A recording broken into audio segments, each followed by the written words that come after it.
Dāvanu papīru. Šodien runāsim par dāvanu papīru. Mēs viņu varam apdrukāt. Tātad reku ir iespēja apdrukāt uz dažādiem materiāliem. Melns, balts, zelta krāsā, sudraba krāsā, melnā krāsā un tā tālāk. Ko tas īstenībā dod? Viņš dod tādu svarīgu pārdošanas niansi. Tad pieņemsim reku kastītes. Mēs viņus arī varam sataisīt. Ņemam kastīti, čuik, izvēlamies savu dāvanu papīru. Es neesmu profesionāls šajā jautājumā, tur pareizi visu iepakot, bet es vienkārši principu parādīšu, kā var strādāt tā pārdošana. Ja? Reku ieliekam iekšā viņu, smuki, čik, ieliekam to, ko mēs gribam iepakot, aiztaisam cietru, visi pareizi, ja? Tā kā vajag, un liekam virsū šo kastīti. Nē, mirklīti. Vēl ir dažas būtiskas lietas, ko mēs darām.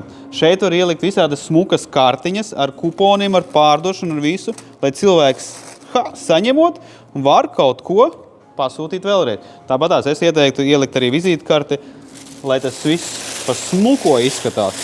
Tad samīcam visu šitā, riktīgi tur saburzam, uzliekam virsū, piespiežam, uzlīmējam virsū, baņķiks un gatavs.